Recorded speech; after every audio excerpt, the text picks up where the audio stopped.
What's up, wrestling fans? The Bat Fry, Kenny Fry here. Coming up on this episode of the Atomic Drop Podcast, we'll be talking Braun Breaker, Sheamus, of course, the kiss heard around the world between Liv and Dom.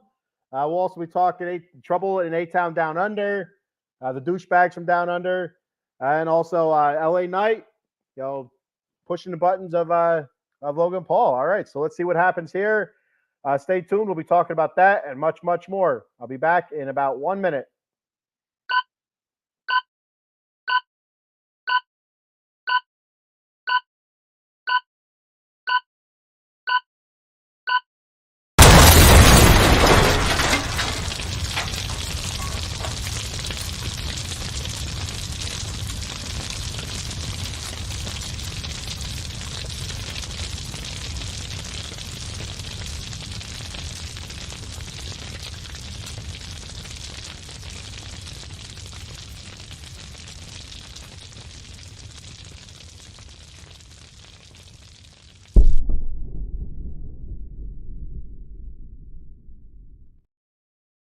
It's Fight Night! What's up, everybody?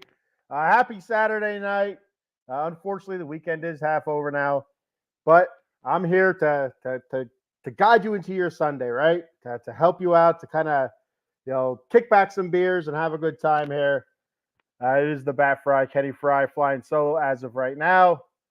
All right, let's kick this shindig off. Let's not mess around. I got a comment already. Eileen, not messing around. What's up, Eileen? She says it's the Bat Fry, right? It is the Bat Fry. It's the Bat Fry, Kenny Fry, Fry Foundation in the house. Talking a little bit of wrestling. All right. So let's start with Monday Night Raw. I'm not going to go match to match. I'm going to talk about a few of the more important type subjects, all right?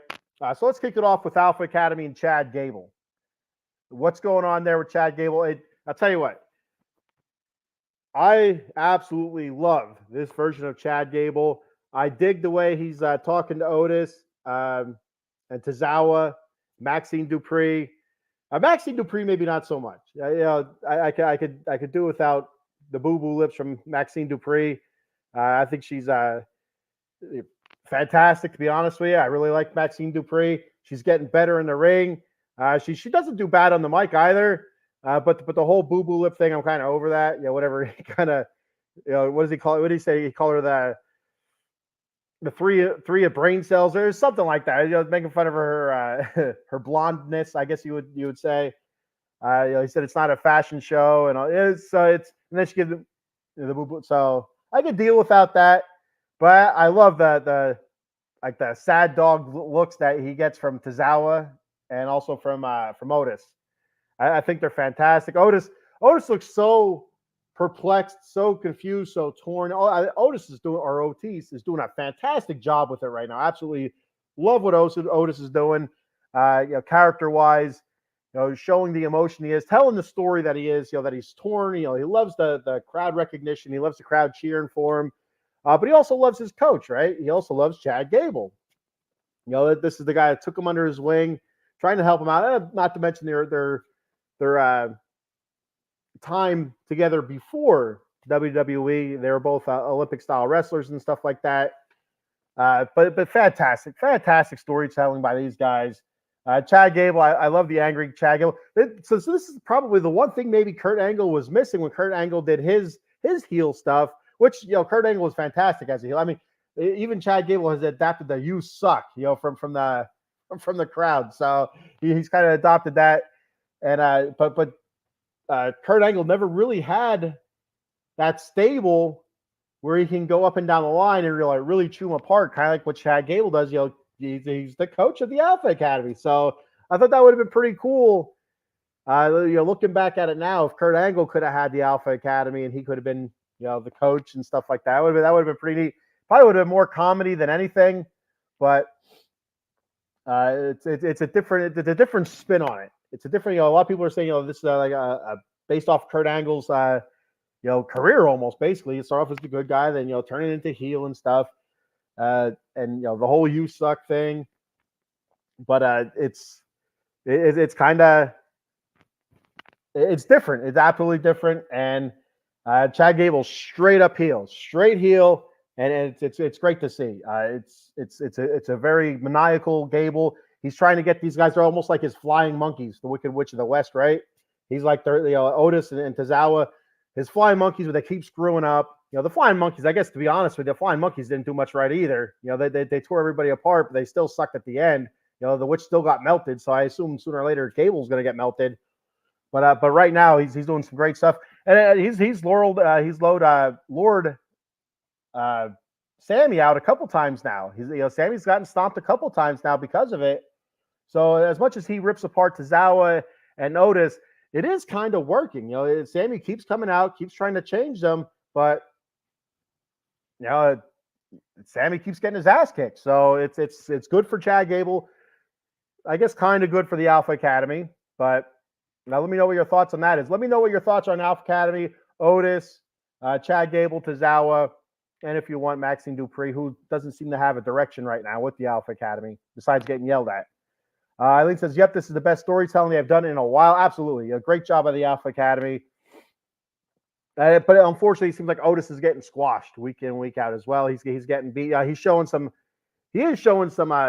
power moves now. He is showing a little bit of aggression. But then he starts dancing a little bit and wiggling, and Chad Gable starts freaking out at the outside, which is kind of funny. But then he ends up getting squashed. It seems to be week in and week out, so that is what it is. As long as the job at the end is Sammy getting his ass kicked, then job well done. Eileen says, you think Chad Gable goes and works with the Creed brothers soon? And I'm telling you, I'm watching it. So I was watching the Creed brothers against the Authors of Pain. And so I just rewatched Raw again. I kind of watched it throughout the week, but I just rewatched it about like 2 or 3 hours ago. And watching that show, that match between the Creed brothers and the Authors of Pain, I'm like, they're missing something. They're missing something. They're missing an edge. Ivy Nile distracts them because she gets attacked by the Author of Pain's chick on the outside. I can't think of her name. I'm not very good with names like that. But anyway, she gets attacked from the outside. That distracts. Was it Brutus? I think Brutus was going for his Brutus bomb up top, and there we go. I mean, he's distracted and they lose. So if you had Chad Gable there, maybe Coach Gable takes him under the wing, gets rid of the Ivy Nile, kicks her butt out of there, let her go to the Alpha Academy with Maxine Dupree. I'll tell you what, man. Because the Creed brothers are awesome. The Creed brothers are absolutely awesome as a tag team. The skill set, the moves, just the ferocity, the strength. Then they have a decent look too. They have a decent look with the whole singlet, the whole wrestling get up again. It goes right with Chad Gable. I don't understand why they haven't been either adopted into the Alpha Academy or he leaves the Alpha Academy, goes with the Creed brothers and becomes their coach and kind of takes them under the wing and shows them the right way, right? So I hopefully it does happen soon because I want to see the Creed brothers relevant. And losing to the Authors of Pain, even though it was a really good match, four big dudes just going at it. I'm ready to see the Creed brothers take the next step, and I think the only way they do that is by getting a tougher, no nonsense edge to them, and that edge could come from Chad Gable. And so if Chad Gable doesn't get the Intercontinental title again, which I don't think he will, I don't think Gable's going to win this Intercontinental title this route this way with the Alpha Academy the way it is. I could see him turn into the Creed brothers. I could see him, I don't know, suspending or expelling. There it is, expelling Otis, Tozawa, and Maxine. And maybe he does bring all three. Maybe he brings Ivy Nile and the Creed brothers in. I don't see Ivy Nile going that way, but I could absolutely 100% see the Creed brothers go that way. They want to win. They're hungry for wins. So I could absolutely see it happening. Hopefully it happens soon. I think once Chad Gable loses again for the IC title, I think that'll be it. I think that he'll finally snap again, and that'll be it. Paul Spencer, our resident gambler here on Out of the Box Sports, checks in. He said, "What's up, buddy? On the edge of my seat, plus 338. Just need Dodgers in Arkansas and Islam. Oh man, Makachev. I don't know. Makachev. That's what it is. Tonight, 7-7 on UFC tonight, plus a plus 290 equals winning. There we go. Yeah, Paul, he's our gambler. He's our better. I still think he should do a show on here. Just betting, just talking maybe once a week or every couple of days. Just like a 15-20 minute show of Paul's locks or something. Call it the Japanese iron lock or something. I don't know, something. Because gambling's huge. People love to gamble. They love watching gambling stuff. So we'll see if we can talk him into doing that, because the dude he's good. He is good. He wins a lot. He loses, but sometimes you got to win. You gotta. Sometimes it's. I'm trying to figure the right words here. When you're betting, sometimes you lose, but if you're winning more than you're losing, it's always winning, right? You lose a couple, okay. You got to put money in to make money. Basically, that's what I'm trying to say. You got to put money in to make money.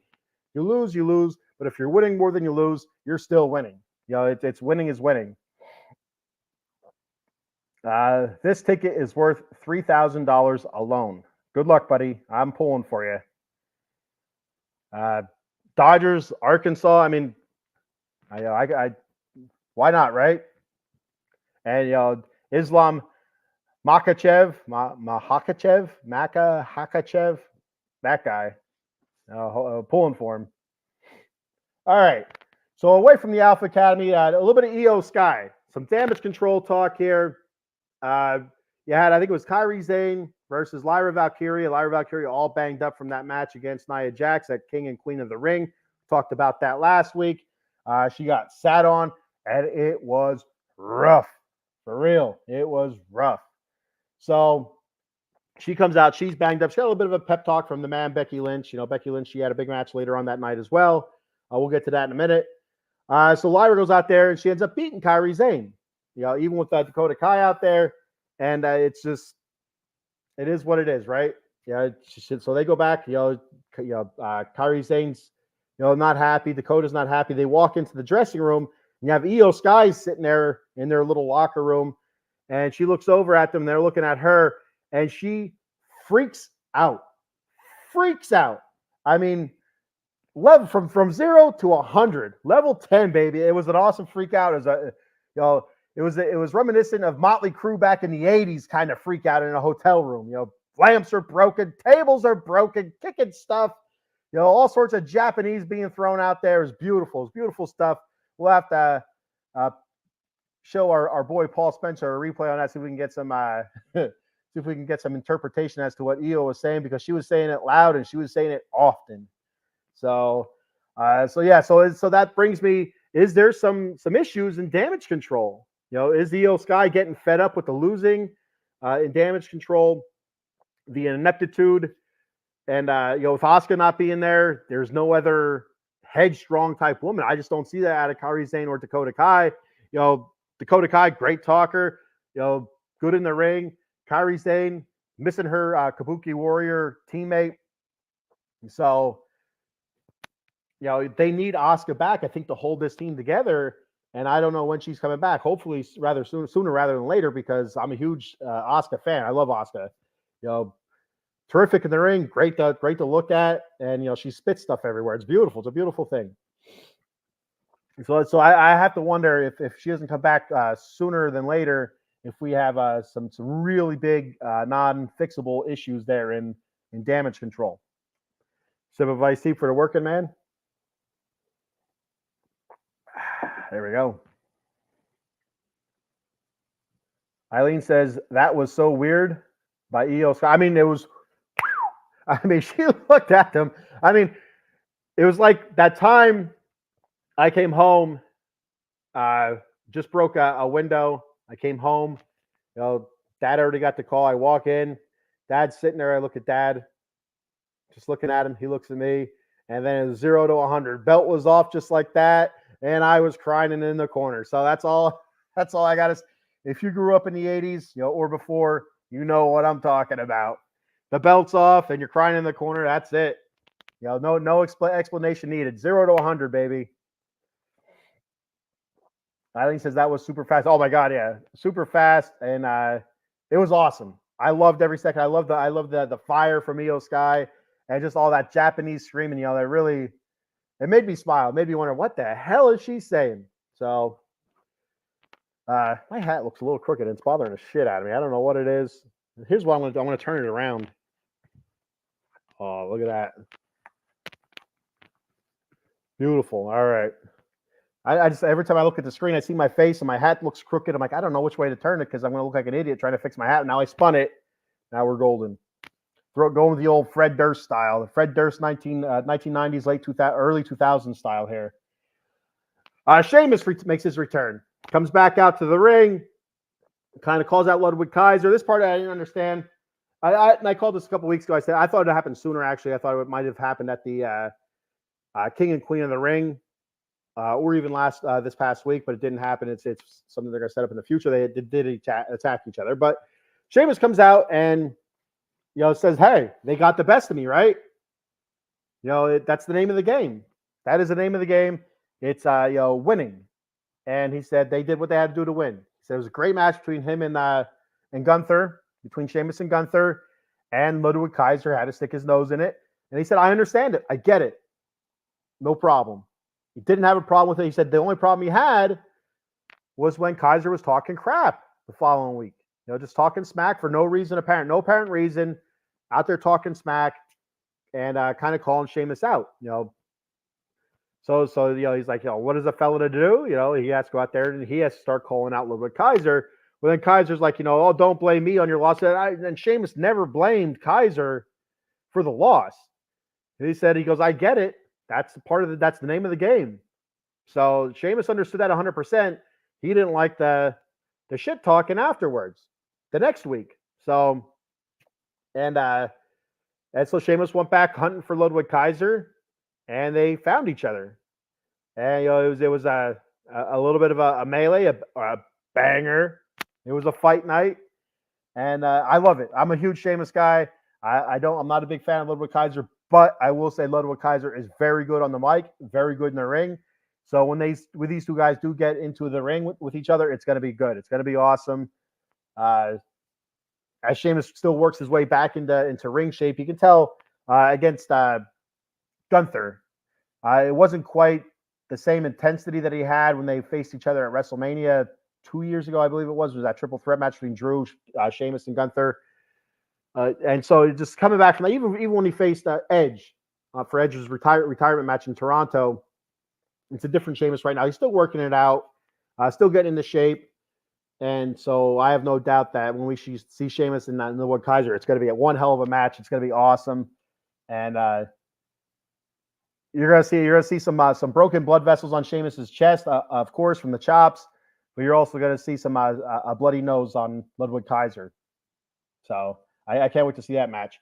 Another big topic of conversation is Braun Breaker. Braun Breaker being suspended by Adam Pearce for his actions the week before. Has absolutely broke that poor fella in half. I don't remember his name. I don't know if it was Cunningham or something. It doesn't matter what his name was. It doesn't matter. Broke his ass in half, with spear over spear, and then propped his lifeless body on top of that chair, on top of the stairs, the ring stairs, and smacked it with the chair. It was brutal. It was brutal. It was awesome. It was fantastic. So he's suspended. He was sent home, and he said to Pearce, he goes, "This is your fault. This is on you." And yeah, I kind of tend to agree with him. Why is he being fed? These jobbers. I get it. Building it up, but Dragunov wasn't fed jobbers. His first match was against Nakamura, for crying out loud, a former champion. Let Braun Breaker eat. Throw him in there against like a Bronson Reed or somebody with some girth. Something that's going to take him to the limit a little bit. If Otis wasn't entangled with the whole Alpha Academy thing, maybe that would be better. Or if who am I thinking of? Ivar. If Ivar wasn't down in NXT right now, maybe that would be something to look at. But it is what it is right now. And so Ricky he jacks up Ricochet the week before after he gets sent home, after he jacks up that poor fella in the ring. He jacks up Ricochet. Ricochet pushes Dragunov out of the way for some reason. I would have pulled Dragunov in closer, but maybe Ricochet's more upstanding of a human being than I am. I'm not sure. I'd want to protect the goods, right? Instead of getting all mangled up. So that leads to Ricochet this past week, telling Pierce that he wants Braun Breaker, and Pierce is like, well, he's not here, he's suspended. So now he's pissed, and Dragunov comes in. He's like, hey, as soon as you're ready, let's have that match. We can really bring down the house again, just like they did in their King of the Ring qualifying match. I think it was the first round match. Well, it was a great match, absolutely fantastic match. Can't wait to see them actually go at it legit again. This one was short lived because Braun Breaker made an appearance and jacked Ricochet up. And it wasn't an overly long match. I think they did get a full segment. There was a commercial break in between, I believe, and they came back and we're still going at it. It wasn't a bad match. It was pretty good, but it wasn't quite up to the fast pace that you normally see Ricochet go. And with Dragunov, and you could attribute that to the banged up ribs. He's all taped up and stuff and constantly grabbing at the ribs. But he got jacked up again. He just got destroyed. Dragunov, he got destroyed as well. And Braun Breaker is just a manimal. He's a manimal. So it's hard not to compare him to Goldberg, but when he's coming in just spearing everybody, and he has the barbed wire tattoo across the top of the shoulder, the guy's Goldberg. All right. And they got to get away from that as much as possible. They have to get away from it. If you remember watching the WCW back in the days when they were bringing Goldberg up, week after week, it was some jobber and it was like 30 seconds. Not even, 10 seconds, 15 seconds. It was bell would ring, it'd be a spear, a jackhammer, and that's it. Week after week for the longest time before he started getting fed some more named opponents. And even then, they weren't long matches. The win streak was well up over 100. I don't remember what the exact number was, but it was something crazy, and it got old. And I really worry if they keep doing this with Braun Breaker, that it's going to get old. So what I see happening right now, and I don't know what they'd be fighting for. If they'd be fighting for like a number one contendership or something, but it looks like it might go the way of a triple threat match now, with him attacking Ricochet and Ilya again this week. So it looks like it could be a Braun Breaker, Ricochet, Ilya Dragunov match, but it has to be for something. It has to mean something. It just can't be a regular, normal triple threat match. I guess it could be, but yeah, you have to spice it up. You have to spice it up. I don't know how they could do it besides making it a number one contender for an IC belt or for something. I don't know what else there is out there. The IC, the US title, but the US title is currently on I guess SmackDown. I don't know if the US title can go both brands or not. I'm not really sure about that. Same with the IC title. I'm not really sure. But it has to be spiced up. If they're going to do it that way, it has to be spiced up. Or it's just going to be a triple, which again, it'll be a great triple threat match. Seeing Ricochet and Ilya in the same match against one behemoth of a man. But still, it means more when there's something on the line. So they have to get something on the line for that match, and I'm not sure what it's going to be. But I can't wait to see Braun Breaker actually get in the ring with these guys, for a full-fledged match. Whether it's one-on-one or a triple threat match. I don't see them going the route of a handicap match, because that kind of, if you ask me, that would kind of knock down. That would take some of the luster off of Ricochet and Dragunov. Those two guys had to get together to try to take out Braun Breaker, and then it's not going to happen. They won't be able to take out Braun Breaker, and so it's going to be interesting to see where they go with this angle. I'm a big fan of the Braun Breaker thing. I'm a big fan of the intensity he brings, the speed he brings, the barking, from his dad, calling, making a homage to his dad. Even though I don't know, somebody last week called him the dog faced gremlin. I think it might have been Pat McAfee. I'm not really sure. Not this past week. I think it was the week before. But I love the callbacks to Rick Steiner. So we also had Gunther make an appearance. First appearance as the official, I guess technically second appearance, because when he won the match, that was his first appearance. But anyway, his first appearance since the King and Queen of the Ring match as your King of the Ring. And they actually did call out Randy Orton's shoulder being up. But that's all I heard. I didn't hear anything else being said about it.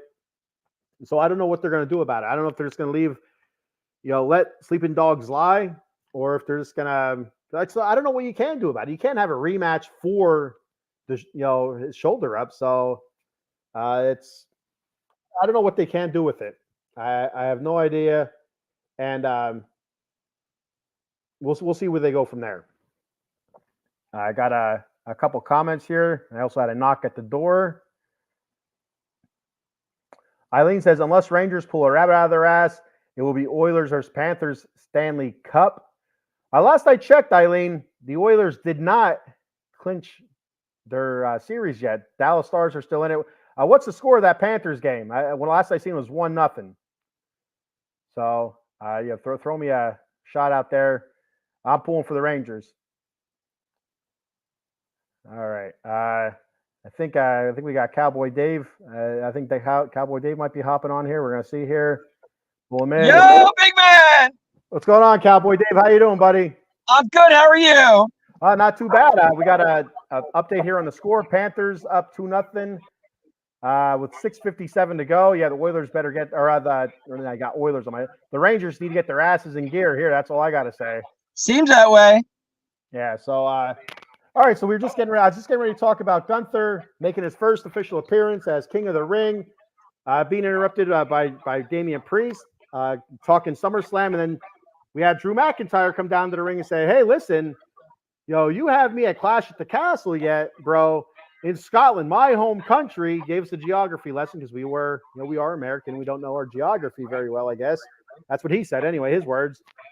And so he said, you're going to have 15,000, angry Scotsmen screaming at you. What are you going to do? How are you going to react? And Priest doesn't seem too worried about it. Priest is, like, whatever. I don't care. Priest is, if you ask me, it seems like Priest is kind of looking past Drew McIntyre. What are your thoughts on that, Dave? Absolutely. Priest is definitely looking past McIntyre. It's amazing to me that Drew gets another shot. That's what's pissing me off because he doesn't deserve it. And well, I know you're the Drew fan. I get it. You're the big Drew guy. I get it. You think he's top dog. The only reason he's getting his shot is because they're in Scotland. I'll agree with that. So he lost at WrestleMania, right? Well, he won and lost at WrestleMania. Okay, and then it was he didn't wrestle at Backlash, right? Did he wrestle? Or I don't think he wrestled at Backlash. No, he didn't wrestle at Backlash. No, and he was too injured for King and Queen of the Ring. So I agree with you, Dave. I don't know why, other than it being in his home country, why does he get another shot? Well, you know what he did. I think this is his rematch clause. Right. I think it is his rematch clause. But once again, does he really deserve it? No, he doesn't. But it doesn't matter if he deserves it. It's a rematch clause. It's a clause I get it. I get it. It's a rematch clause. But that just tells me that CM Punk's gonna have something to do with it. Well, and so do you think CM Punk shows up in Scotland? I think he will. I think he'll. If Drew's winning the match, I think somehow, some way, Punk will screw him over. Because I haven't really heard Drew mention CM Punk really the last 2 weeks. He actually mentioned him the other day. He did mention him the other day. He's like, "Yo, CM Punk fans" or something like that. It was okay. Yeah, it was something passing, but he hasn't really been on it as much as he was before. So I think that's kind of simmering a little bit, just getting ready to explode. So that tells me CM Punk is probably getting close to coming back. And I do think we'll probably see Drew and CM Punk at SummerSlam. That's what I still think. I think that's the case. It's going to be Drew and Punk at SummerSlam. That'll definitely it. But I don't think Drew's going to be champ going into SummerSlam. I'm not seeing that.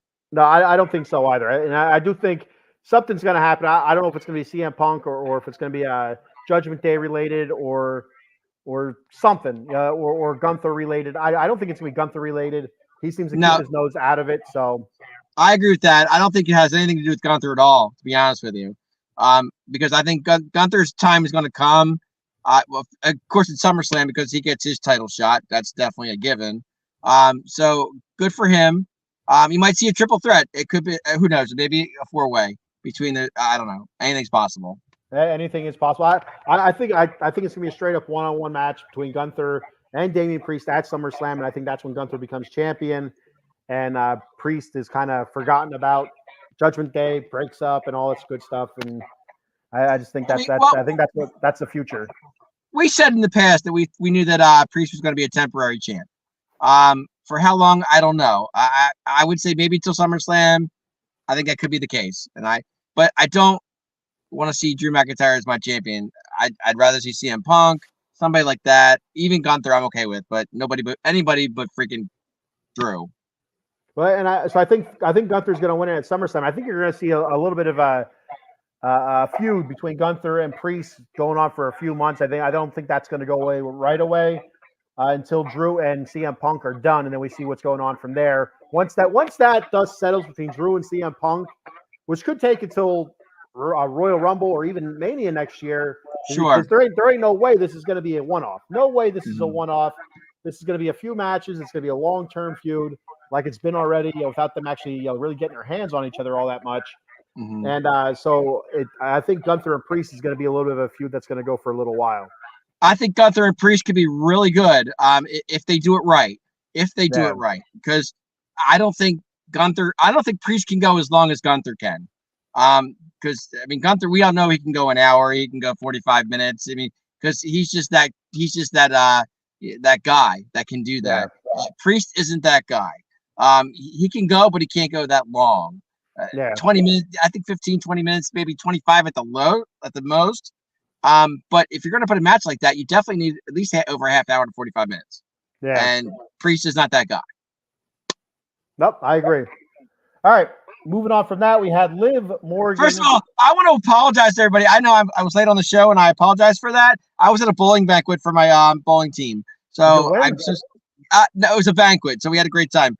No, we didn't win. We came in 5th, but but we had a great time. It was fun. That's where I was. I'm sorry I was late. I thought personally we were going on Sunday at 10. I didn't think it was Saturday at 10. My fault. I totally apologize for that.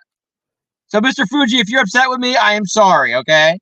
I didn't hear from you, so I figured we were good to go. I usually work Sundays at 10, so. Well, but anyway. I personally thought it was Sunday at 10. To the viewers out there, I personally apologize. I was at a bowling banquet. I didn't forget about it. I just thought we were going Sunday at 10. My fault. So it's no big deal. We got 100 live viewers going on right now saying get to Liv Morgan and Becky Lynch. So that's what we're gonna do. Okay, so, I'm good with that. We had Liv Morgan and Becky Lynch in a steel cage match. And you knew Dirty Don was going to get his goofy ass caught in that somehow, right? You knew he was going to make an appearance. He was going to screw something up. And that's exactly what he did with a little help from Braun Strowman. So if you didn't see the match, it's a great match. I thought Liv was great. I saw it. Dominating the beginning. Go ahead. I definitely saw it and I loved it. I thought what was funny to me was watching Braun Strowman trying to find JD McDonough all day long and the whole night. I thought that was hysterical, to be honest with you. Well, watching so if you don't realize how big Braun Strowman is, when he walked up to Chad Gable and Otis and said, "Hey, you guys know where JD McDonough went?" And they look up at him like this, like, "No." Okay, and then he runs away. It's like, oh man, he is a big dude. He really is he's a monster of a man. I personally thought it was hysterical because he took the big man out with his legs, and he kind of had trouble walking and everything. But once he got back on his feet and he was looking for JD McDonough, I'm like, JD McDonough's a dead man if he finds him. So, but I just thought the segment was hysterical. The match itself was great. I think Becky's taking time off, and I think her contract's up from what I keep hearing. They said this weekend. Everything I read that Becky's contract is up this weekend. That she wasn't re-signed yet, which doesn't mean anything. No. It means nothing. I would imagine she'd still sign with WWE. Just that's where her husband is. That's where she's been for so long. She's a main player there. She does have friends over in AEW. People say, well, whatever. That doesn't mean anything. I have friends that work at other places too. Doesn't mean I'm gonna go work with those idiots, right? We all do. So yeah. You go where the money is, and the big leagues are the WWE, and that's just the way it is. Whether you agree or not, if you're an AEW fan, you hate WWE, the big leagues are still the WWE. You have to admit it.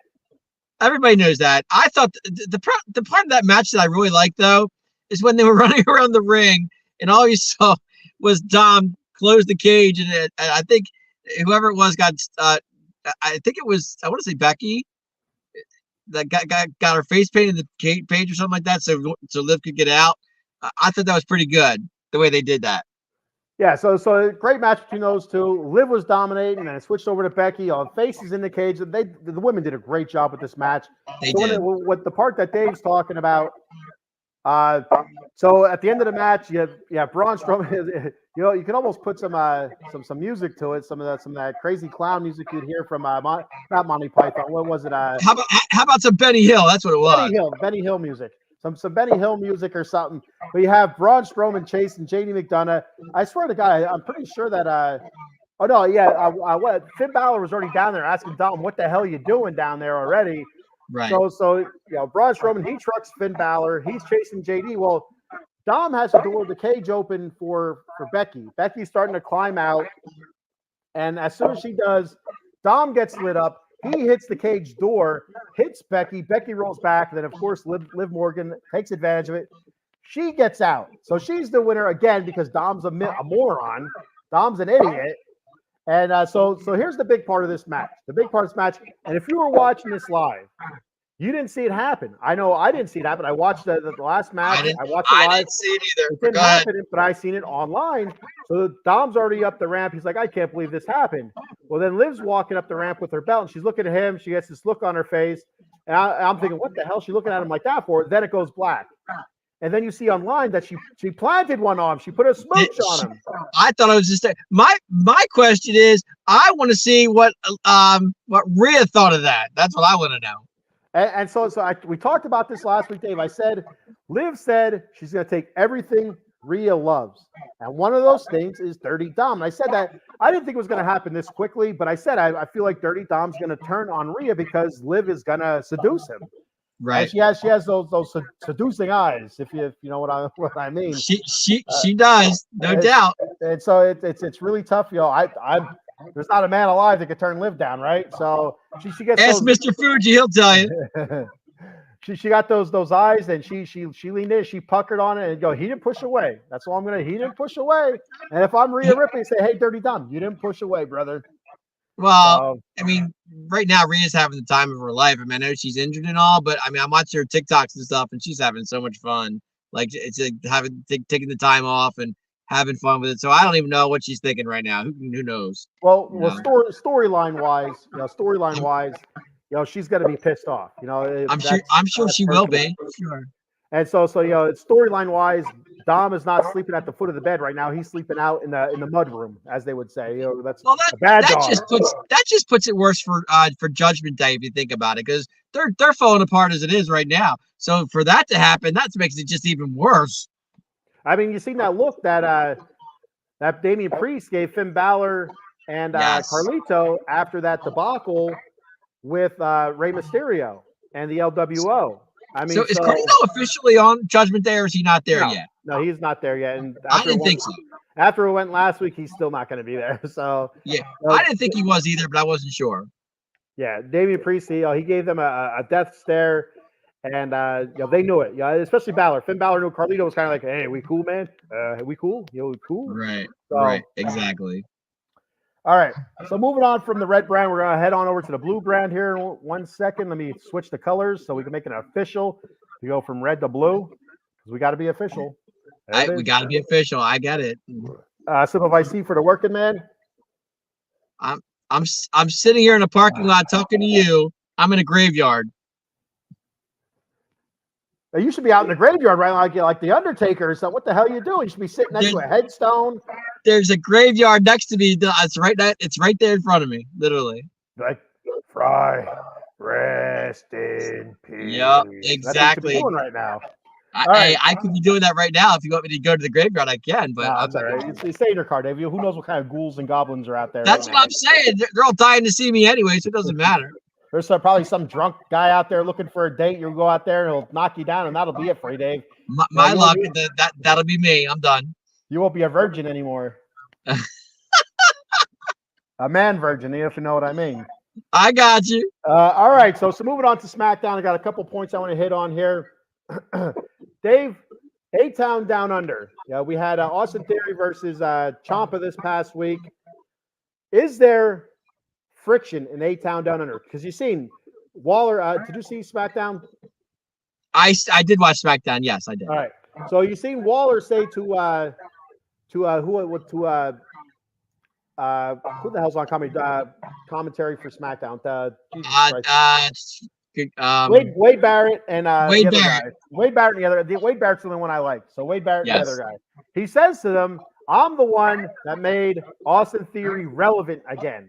And Austin Theory's like, "What did you say? What did you say?" And that distracted him. And that's when Ciampa got the win. And then you can hear him, say, "What did you say?" And Theory's like, "Shit, nothing." Or not Theory. Waller's like, "Nothing." The douchebag from Down Under, it's like nothing. I didn't say anything. Right. And he said something. He said, he made him relevant. So now next week you're going to see Waller against Johnny Wrestling here.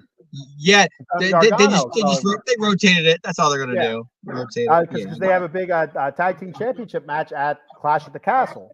Right. So I feel like this is it for A-Town Down Under. They are going to lose that Clash of the Castle. There is friction there, and now we're going to see Austin Theory and the douchebag from Down Under have their feud. So I think that's what's coming up, and it's going to be terrible. I don't want to see that feud. No, I don't know if anybody would. I want to see Austin Theory get on his own, because I don't think Grayson Waller has anything to really give, in my opinion. Austin Theory was on his own when he was U.S. champ, if you remember. Yeah, and he was awesome. He was very good. Near the end of his U.S. championship reign, though, it got really stale. It just all the dodging and the ducking and the cheap wins and stuff. So it got very stale. Austin Theory kind of went down when Vince left. Yeah. When Vince left, his he just deteriorated big time. But I don't mind Austin Theory and his buddy. I have no issues with them. I think they're a good tag team. I really do. But are they going to lose it? Probably. Yeah, I think so as well. DIY is so deserving of that tag team championship. I just want to see it on them for a little bit. It doesn't matter how long it's on them for me, as long as they get to see it on them. Kind of proves. Well, I'm a Johnny Gargano fan. I love Johnny Gargano. Johnny Wrestling to me is awesome. Okay, he can, in my eyes, he can do no wrong. But I would love to see DIY win the tag team titles. But I thought they were having friction too at times too, so I wasn't really sure where they were going with it. So. They're losing quite a few big matches. Whenever they're in a big match, they were losing. Now it seems like maybe they might be over that hump now, especially with the tag team championship match coming up against A-Town Down Under. And so we'll see what happens. I'm a big Ciampa fan. I like Ciampa when he's angry. Yeah, you've mentioned Ciampa many times on the show. Yeah, that's when I like Ciampa. I like Ciampa when he's so overly aggressive. I like that Ciampa. I'm a Ciampa guy too. So I can't wait to see what happens there with that, and I can't wait to see what happens between Waller and Theory. I like DIY because when they come out, they have that. They look like they come out like kind of like a DX type deal. Yeah, that's why I'm into that. That's kind of cool to me. I didn't like the way. I don't know. This is the first time I noticed that. I know Gargano on his ring gear, he has the little smiley face, kind of with the weird eye and stuff like that and stuff. Right.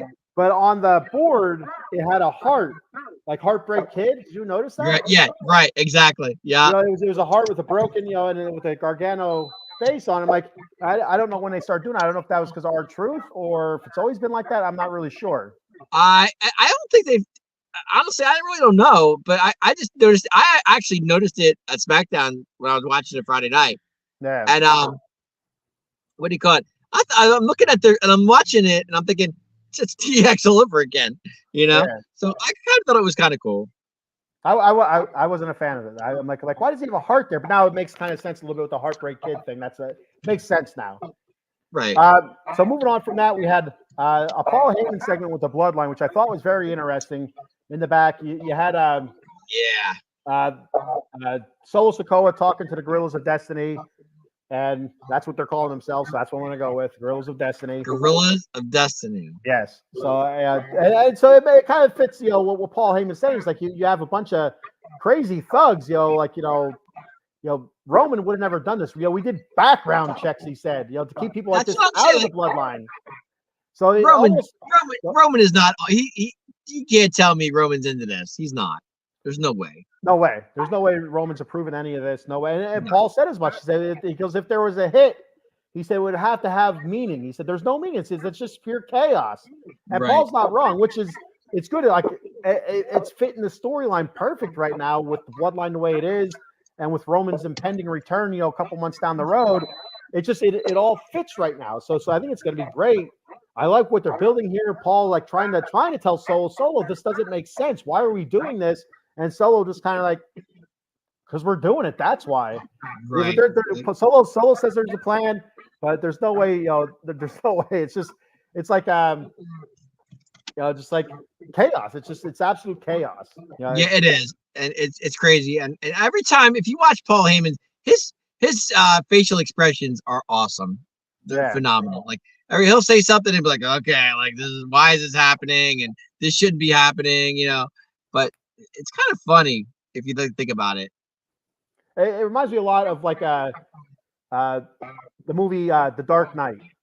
Right. When Joker says at one time, he says, he goes, I'm like that dog that chases the fire truck. He said, I wouldn't know what I would do if I caught it. He said, but I got to chase it. It's chaos. It's pure chaos. Right. So it reminds me a lot of that, and I love it. I absolutely love it. Oh, I do too. I'm loving what Paul Heyman's doing right now. I just love it. It's And then what he said, who was, I think it was it Kevin Owens? That was great. Phenomenal. Yeah, so Kevin Owens is out there. Solo says, get your ass out there and take care of this. Paul goes out. Paul's pleading with him, and KO's not buying anything that Paul's dishing. Not buying what he's saying. He's not buying it. And kudos to KO. He's not stupid. KO's not stupid. He had backup. He had the Street Profits there because Solo did eventually come down after Paul. Paul had a great segment with KO. Phenomenal. It was great. Their back and forth was absolute gold. It was gold. Paul pleading with them, saying Roman respects you, I respect you, and KO's like, hey, I respect you guys as well, but this is BS. Don't tell me that you're not pulling these strings. I know you're pulling these strings, and so he's not buying it. The bloodline, the music hits, the Guerrillas of Destiny, Tama Tonga and Tonga Loa, they're coming down, and Solo's coming down. Well, then it's on. Street Profits are in the ring. Attack, KO goes out after Solo. They head to the back, and then you have which was going to be the match anyway, the Street Profits versus the Guerrillas of Destiny. And they had their match, and give the Street Profits credit, man. They were putting it to them. They looked good, and eventually just the superior teaming skills of the Guerrillas of Destiny led to that win. Basically it was just they did more. They were better at tag teaming, I thought, than the Street Profits. Meaning, getting those 2-on-1 spots, the hidden tags and stuff like that, only the referee would see. And so they did a great job there. Absolutely great job by the Street Profits and by the Guerrillas of Destiny. No, I'm loving the Street Profits. Don't get me wrong, but I like the fact. Are they still with Bobby Lashley, or what is the deal with that? Bobby's hurt right now. Oh, Bobby's injured. Okay, yeah, because he was supposed to be in the King of the Ring, but he got hurt. Right. I didn't know where that was going. Okay. Gotcha. So he's out right now. I don't know for how long, or if he's that legit hurt, or if it's something else. I'm not sure, but the storyline is that he's hurt right now. Okay. So Bobby's injured. Okay. But no, I love what the Street Profits are doing. I think it's great. And me, I love Montez Ford. I'm a fan. Yeah. I just, to me, he's just fun to watch. He's down to earth dude. And Profits, hey, you never know. They might get their tag team title shots. They should. Somewhere down the line, they absolutely should. Because I don't think that's what the Guerrillas of Destiny are really looking at right now. I don't think they're really looking at tag titles. They're just looking to create chaos, and that's exactly what they're doing. Destruction. Well, that's what they do best. Fear. Yeah. So I would imagine that Street Profits are in line for a tag title match somewhere in the near future. And that's what I think. All right. I agree. Nia Jax. Let's talk about her for a minute here. No. Big man, get it right. It's Queen Nia Jax. Hey, at least she wears the goddamn crown. Freaking Gunther doesn't put it on his head. He just, I'm like furrowing my beard here. He's not satisfied because he's not champ yet. That's why. I think he would have put it on once or something. And even when he wanted, he just held it there like a football. Like, it didn't make sense to me. I'm like, does it not Exactly. fit his head right? Did he not want to mess his hair? I don't Does he have know. a soft Who spot knows? on the top of his head like a baby or something? I don't know. I don't know for sure. I couldn't tell you. All right, so on to Queen Nia here. Do you feel like I felt like this, that there was a lack of respect given to Nia Jax on SmackDown? She didn't. I don't. Not that I seen. She didn't have a match on SmackDown. She was in No. several segments, kind of looking for some respect, but she just wasn't getting it anywhere. It seemed like. Well, does she deserve it? I mean, Well, she is the number one contender. She is the queen of the ring. Yeah, I guess she deserves a little bit of it. I'll give you that. I mean, But a lot of it. She beat Bianca, right? Or no? She beat she wasn't. No, she beat Bianca. No, she beat Lyra Valkyria. Lyra Valkyria. She beat Jade Cargill. I mean, doesn't matter how she beat Jade Cargill. She beat Jade Cargill. You know, in a one-on-one match. She did. I mean, it doesn't matter how it happened, Dave. In the record books, it's going to say Nia Jax defeated Jade Cargill. I get it. But she's going after Bayley, and I don't know. I mean, I love Bayley. I'm a Bayley fan. I just know, but it seems to me like Bayley's just trying to avoid her as much as possible.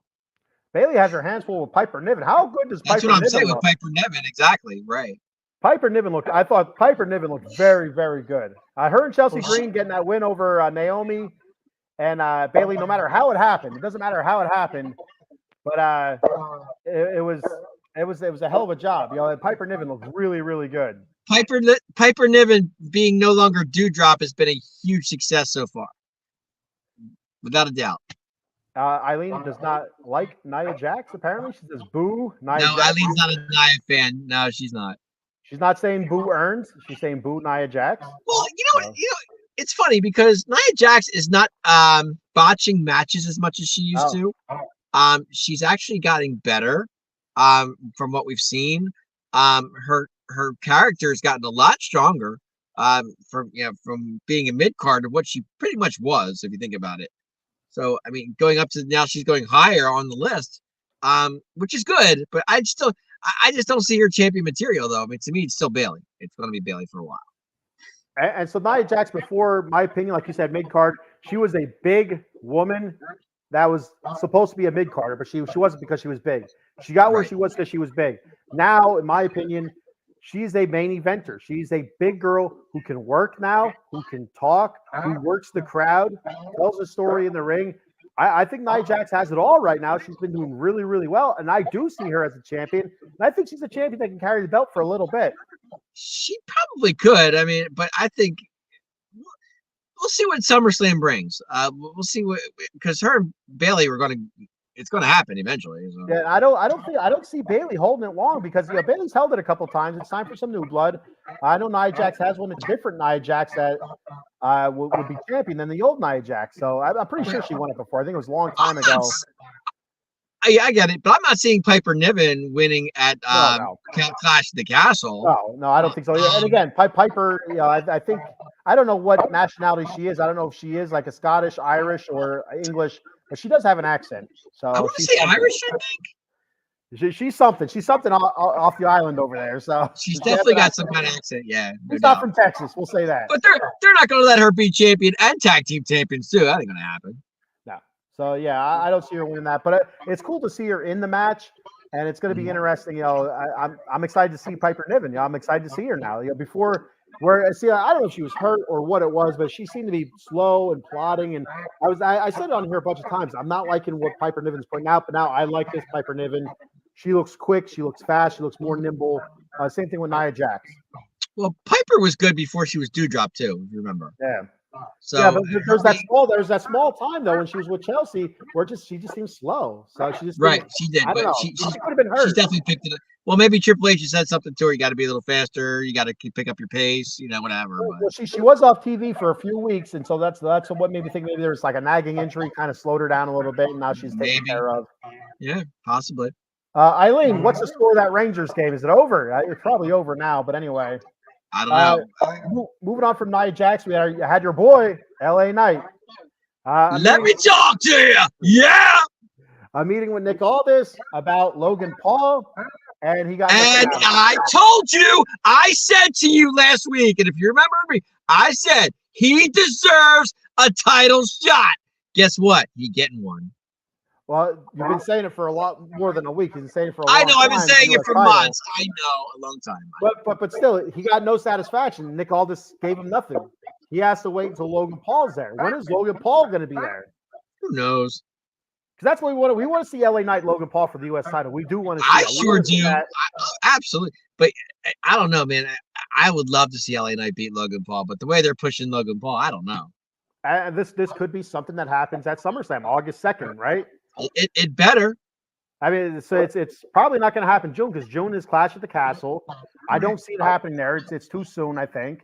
And Right, then after that, you have I think you have something in the middle of July. Then August, you have 2 pay-per-views in August. You have the August 2nd SummerSlam. I think it's August 2nd. It's early August SummerSlam, and at the end of August, I think 30th or something like that.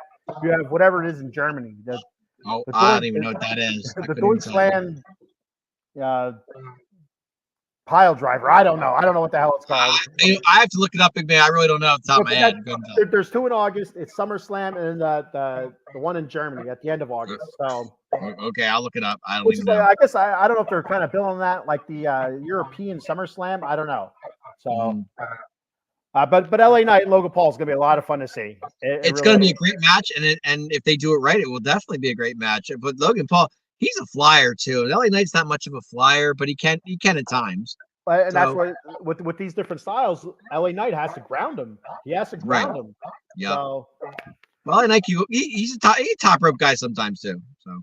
Right now we're sitting at 130 live viewers. Guys, throw your comments out there. Let us know what you guys think. LA Knight, Logan Paul, anything professional wrestling, anything sports related. We'll throw it out there. We'll discuss. Let me know what the Ranger score is. Guys, I am inside a car at a graveyard. What more do you want from me? Dave's at a freaking graveyard. I'm in a graveyard. He's like Ozzy freaking Osbourne there, man. He's the Prince of Darkness. Brother, I am here. Like I said, I apologize to the viewers. I thought it was going to be Sunday, and I had my days mixed up. So one last thing I want to get to. Oh no, Rangers season has expired.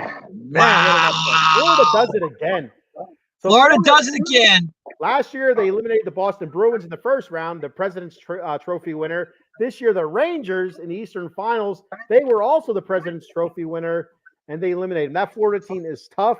This may be their year. I don't know. So the Panthers are going to the Stanley Cup. Wow. And the 2 teams left in the West right now, the Oilers, who have a 3-2 lead, I believe. 3-2 lead on the map on the Stars. Yes. The Oilers and the Stars. There's some really tough teams there, so we'll see what happens. I'll tell you, big man. Edmonton is good, man. They are a good team, and their top 6 is good. Their top 6 forwards are very good, and that's what carries that team. But it seems like the last couple games, you heard a couple names you haven't heard before, scoring goals and making plays. So that could be absolutely huge. Can Stuart Skinner keep it going? That's for the Oilers. How about the other night when the Stars were up 2-0? Edmonton came back and tied it at 2 and ended up winning 4-2. I'm like, wow, yeah, unbelievable. They're not out as long as Connor McDavid and Zach Hyman and the douchebag Draisaitl are still there, skating around. They're never out of it. They're in it. Yeah, they're always in it. So I agree. All right, the Rangers are out. All right, one last topic I want to talk to you, Dave, with. I'm glad I forgot about it, and I waited till you're on here because I know you're a big New Day guy. What's going to happen with New Day? Do you see the segment right? They're out the ice cream truck. I'm not sure what the whole ice cream truck. I thought that was hysterical, though. That was so funny. It was funny, especially Miz is like, I was going to say strawberry. I was going to say strawberry, exactly. But anyway. They're approached by Karrion Kross, and Karrion Kross is talking directly to Xavier Woods, saying, "When are you going to drop this guy? He's holding you back, he's holding you down. Kofi's just ready to retire. He's dragging you along, he's dragging you down." And Kofi's kind of like, "I'm right here, dude. Why are you saying all this crap?" So can you see the New Day breaking up potentially?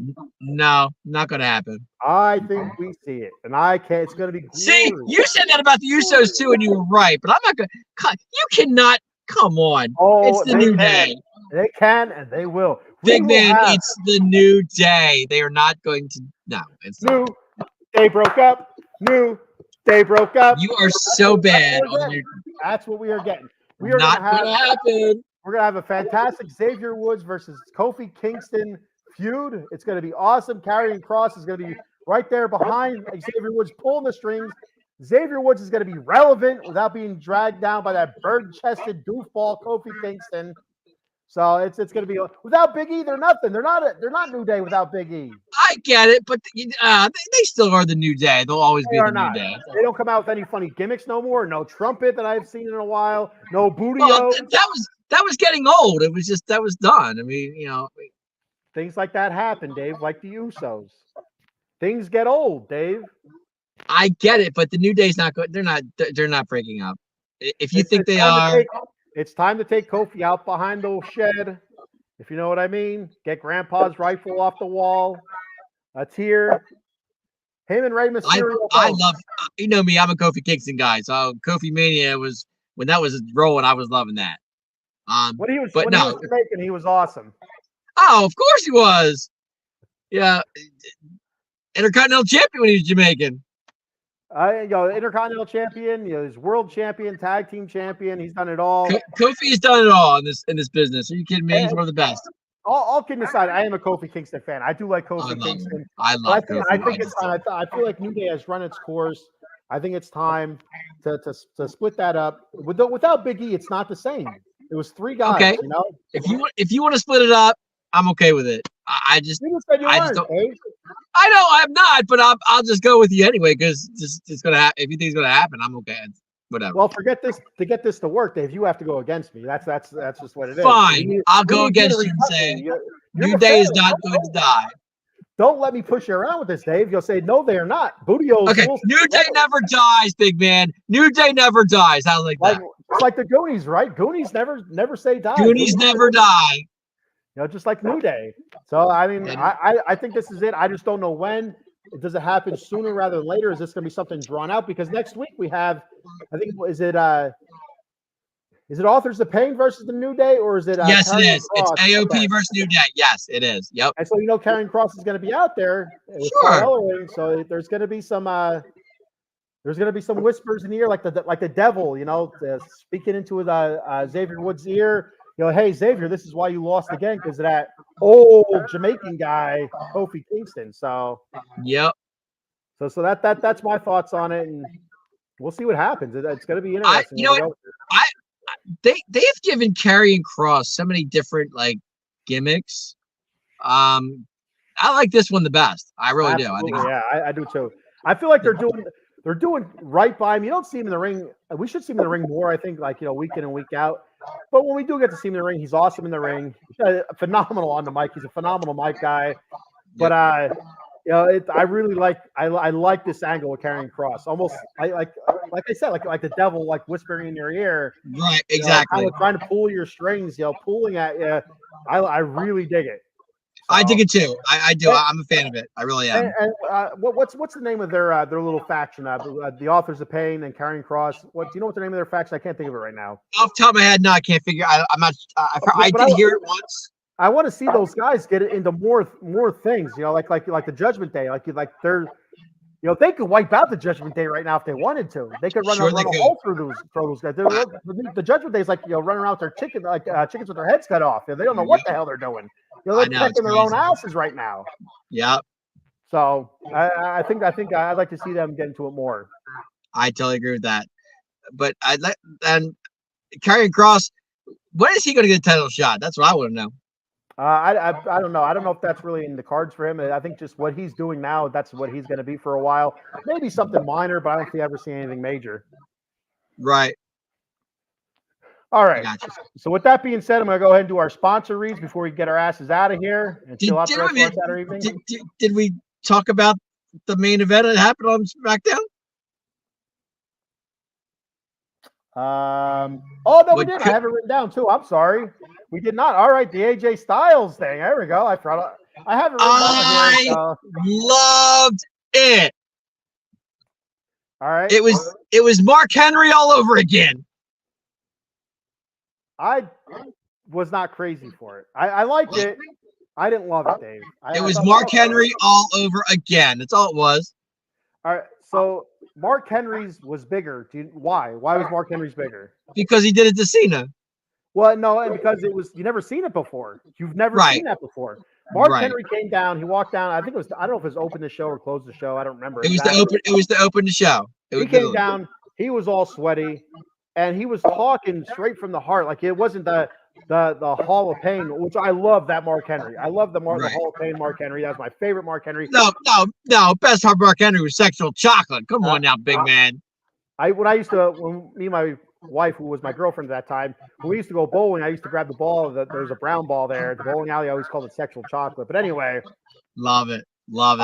I was a big fan of the Hall of Pain Mark Henry. I thought he was brutal. I thought he was awesome. He was ruthless. How about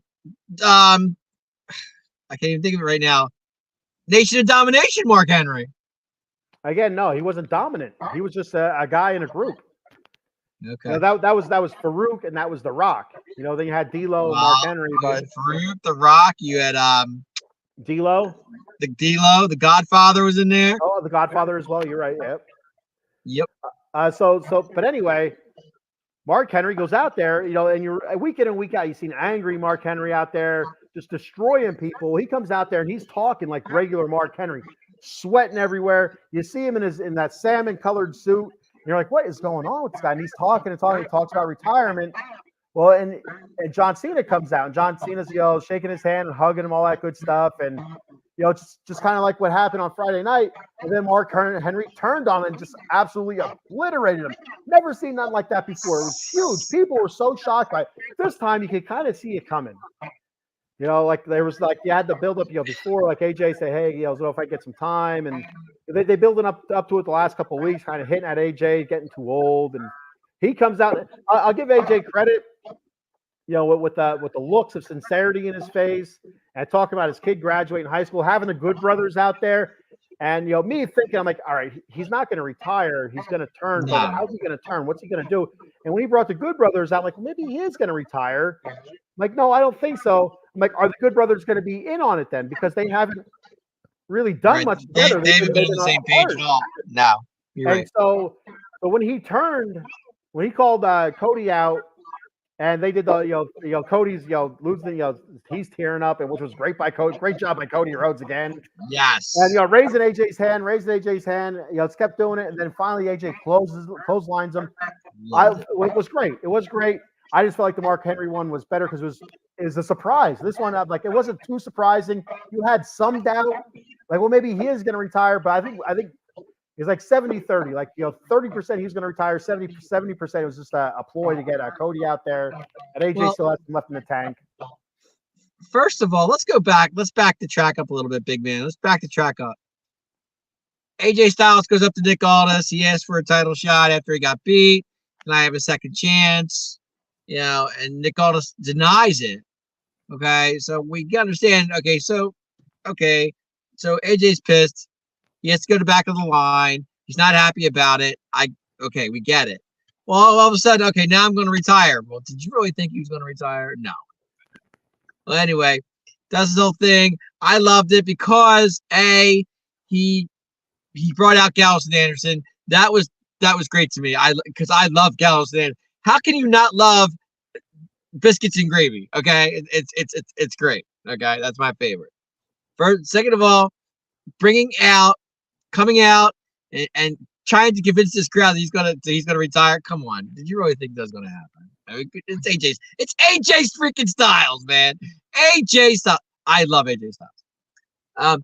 But now the clothesline, it's just that was it right there. That's gotta show Nick Aldis right there. I'm not going to go in the back of the line. I'm getting my title shot, whether you like it or not. It's going to happen. Well, So either you give me a title shot, or I'm going to keep doing this week in and week out to Cody Rhodes.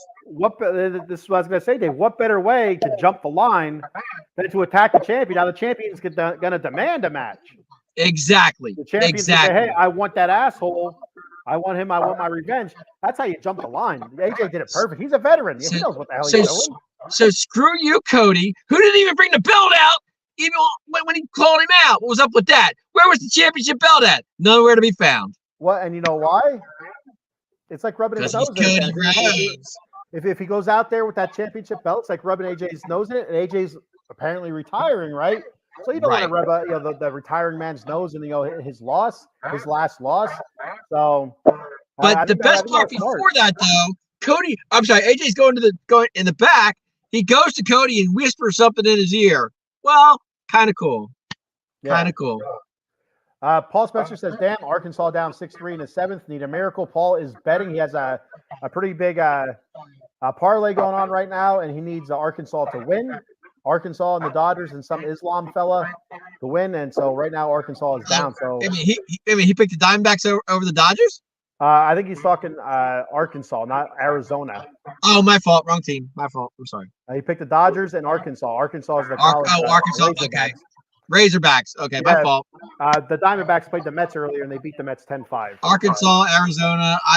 Forgive me. That's all right. My fault.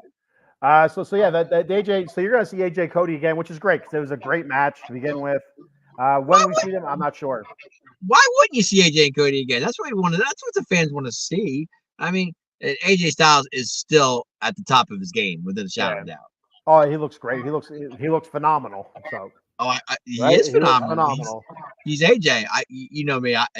AJ Styles can wrestle any day of the week, and I'm going to watch it because to me, he's that what he did off the steps was phenomenal. Oh my God! Yeah. What is it? The Styles Clash, right? Is that what it is? Yeah, Styles Clash. Are you kidding off me? The steps was awesome, and it's such a scary move because the way people have gotten injured with that. But if you know how to take it, it looks great, and Cody knows how to take it. He took it off the steps. Cody knew how to take it, and AJ delivered it perfectly. Yeah, perfectly. And so the other key point to that was the Good Brothers not letting the officials down to break it up. Yes. The Good Brothers were at the bottom of the ramp holding all the officials back so they couldn't go down and break it up. So you know, what is this Good Brothers stuff you keep talking about? It's Gallows and Anderson. Yeah. Well, they call themselves the Good Brothers, right? To me, they're Gallows and Anderson. Well, I mean, I'm not going to say Gallows and Anderson every damn time. Good Brothers is what were they, the Bullet Club before or something like that? Bullet Club, of course. The Bullet Club. I call them the Bullet Club. They keep calling them Gallows and Anderson. That's too much. Well, to me, they're Gallows. You want to go biscuits and gravy? Go there. I'm not going biscuits and gravy. I'll say Festus. Festus. It's funny. I have a story about that. A friend of mine. The Good Brothers too for a while. Yes. A friend of mine was at a signing. Okay. At Gallows and Anderson, we're doing autographs, right? And the one guy, he said he walked by Gallows or Anderson, he goes, biscuits and gravy. He goes, does anybody ever forget that? It was so goofy, and it was actually awesome. You know, it was so goofy. It was awesome. That was awesome. That Festus character was something else. No doubt. All right, so I'm gonna go ahead and do our sponsor reads. Yep, let's finish this up, and I can go and watch some television before I go to bed. I am smoked. And I can get out of this parking lot. I'm out of the graveyard, so I'm good. We went to Ricketts Glen State Park. We were hiking all afternoon, and my knees, my ankles are sore as shit. Wow. All right, so we got our boy here, Jason Fine, Jay Fine Law Attorney, Big Al. You reach Big Al at 1-800-HURT-123. That's 1-800-HURT-123. Jason Fine specializes in motor vehicle accidents, slip and falls, workman's comp, and personal injury claims. He has 3 office locations conveniently located throughout Pennsylvania and New Jersey. In Cherry Hill, New Jersey, the office is located on 3 Greensward Lane. The phone number there is 856-209-5258. And in Steel City of Pittsburgh, Pennsylvania, the offices are located at 500 Grant Street, Suite 2900. The phone number there is 412-365-8151.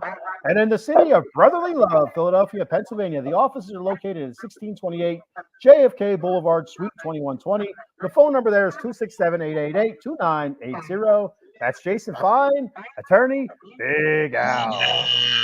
Head on over to monkeycoldcoffee.com for all your gourmet coffee needs.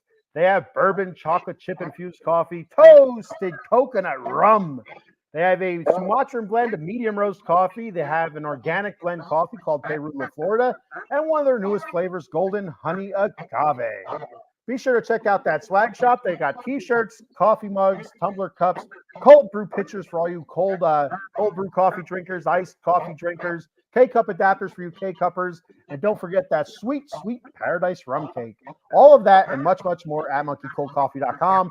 At checkout, use that promo code OOTB Sports for 10% off your order. That promo code, once again, is OOTB Sports for 10% off your order at monkeycoltcoffee.com. We got a programming note here coming up this week. June 5th, 9:30 p.m., Dem 215 Boys with Paul and our boy, Cowboy Dave here. We're going to have special guest Tom Beebe, the father of Cooper Beebe, the Dallas Cowboys' latest draft pick. We'll be talking Cooper Beebe's path to the draft, his college career, and what to expect from him with the Dallas Cowboys. And also coming up tomorrow night, or Monday, not Sunday yet. Monday night, 8:30 p.m., you'll have Inside the Octagon, UFC Talk. You have the debut of that show with our boy Paul Spencer and Josh. So I'm really looking forward to that Wednesday night, 9:30. That's going to be fun. I have a lot of questions, and I hope he has any. I'm excited. I really am. It's going to be fun. It's going to be an awesome show. I can't wait to see it. So it's going to be good stuff. It's going to be fun. So you can catch me live next week. I'll be live Wednesday morning, 10 a.m. back with the Bat Cave. I missed it a couple times last week. I had it scheduled. It was a long week for the Bat Fry. I fell asleep a couple times. It is what it is. I'm sorry. I apologize. So you'll hear me bitch and moan about the Mets on this upcoming Wednesday, 10 a.m. Next Thursday, 10 a.m. with the Silver and Black Lair LA Kings edition. I'll be talking LA Kings, whatever news we have from them, Stanley Cup playoffs.